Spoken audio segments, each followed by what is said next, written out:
Yes guys, you read the title of the video right.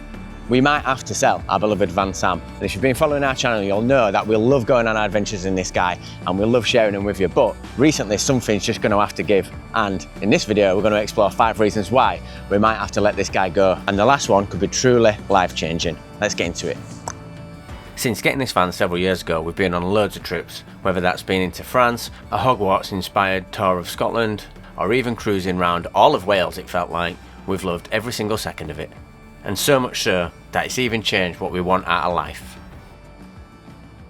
Okay, so reason number 1 is, as you can see, you can't stand up in here. Rather annoying. Look at how much space we don't have in this van. I mean, like, I can't stand up, stand up.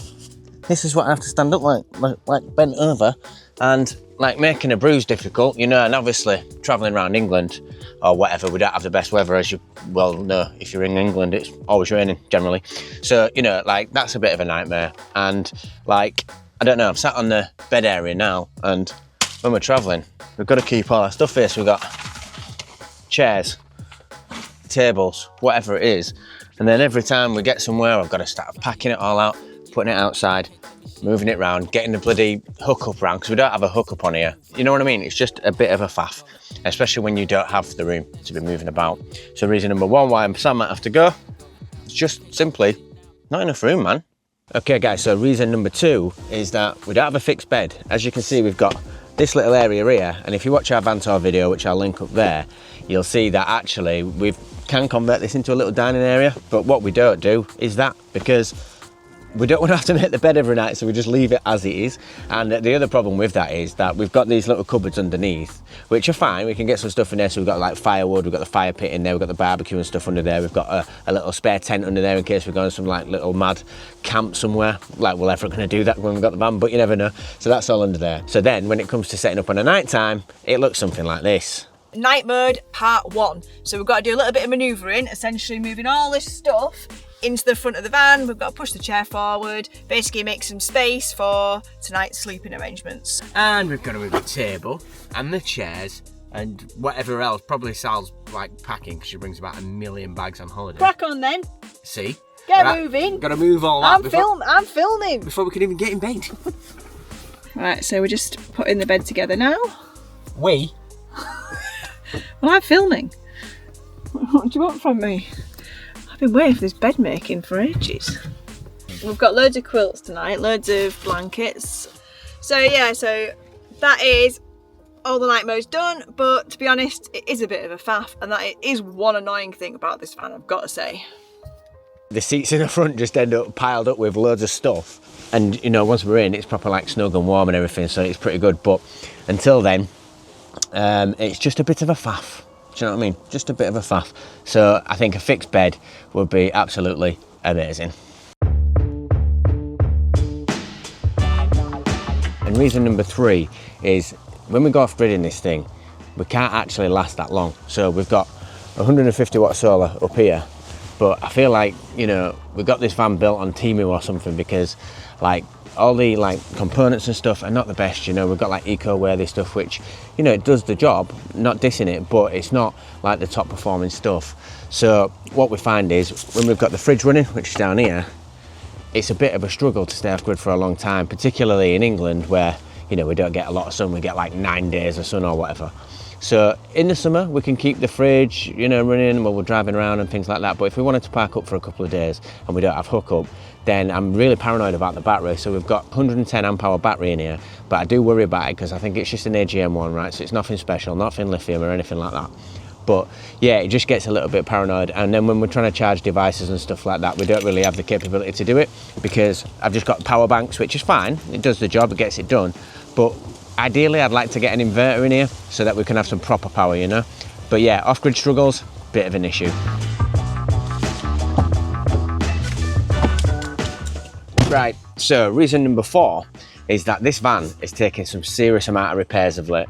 In the last 18 months, we've had a timing belt, a water pump, a shock absorber, an intercooler, an upper control arm, and obviously all the normal maintenance like oil changes, filters, all that sort of stuff. And I've still got this black smoke problem. Check this out.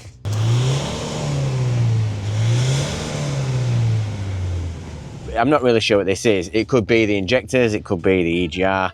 And essentially I need to work my way through the whole fuel system pretty much and try and figure out what this black smoke is. 'Cause I'm not gonna lie, it's a little bit embarrassing, but Sam has got 210,000 miles on him. So he's, you know, he's been around the block. So yeah, could be some more expensive repairs coming soon, because the injectors, I can't imagine that's gonna be cheap. And the EGR, whilst not like a difficult job, I just reckon it's gonna be annoying, because getting to it on the Hiace, like everything else, is probably not easy. So yeah, I reckon we've spent, I don't know, a couple of thousand on repairs probably in the last couple of years, and yeah, more to come. So might be time to say, see you later, Sam. And you know what?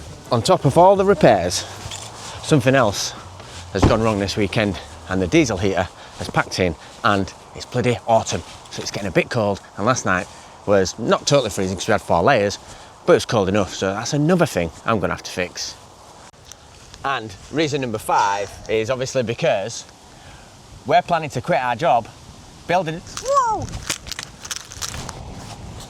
Okay, so before the camera fell down, you probably heard me say that we're planning to quit our job, and that is reason number 5, is we are going to need a new van for the new plan, because the plan is I'm going to buy a van in January, we're going to convert it ourselves. We don't know what we're doing, to be honest. We don't really have that much experience in that. I bought some tools, so that's a good start, but we're going to get the van in January, we're going to build it out ourselves, and then probably move out of our house to maybe live in a caravan or something, so we can build up enough money so that I can actually quit my job, which is a big deal for me. I've been working really hard in my career for like 20 years or whatever to get into a good place, so it's going to be a big step, but it's totally going to be worth it, right? Yeah, and I think, like, you know, I think we've just got to the stage now where this is our new sort of plan to get the big van. And as much as we would like to take Sam on our adventures, it's obviously not going to be practical to live in this little tiny van all over Europe. So we're going to have to put Sam in storage. Definitely not sell him, because I don't think we can do that, really, can we? No. But yeah, and like I say, moving out of our house into a caravan, I think is just going to be something we're going to have to do, because it's not going to be realistic if we don't do that. We're not going to be able to save enough money. So we've just sort of come to the point now where we've decided we've just got to take the plunge and maybe just make it happen, like make the dream happen. Despite all the issues that we've got with Sam, we're just not going to be able to bring ourselves to sell him. I think once we gave him a name, it was all over. So I think he's probably going to be in the family forever. Before we start building out our new van, we do have a couple of really exciting trips left in Sam to find the perfect Belgian waffle. Exactly. So look, guys, if you want to see that and the van series and all of that good stuff, you know what to do. Hit the buttons, the subscribe one and all of that. Because hardly anybody subscribes, which is like, you know, makes me a bit sad. So if you could do that, that would be amazing. Yeah. And we will see you. We would really appreciate it, yeah, wouldn't we? And we'll see you and we next will time. see you next time.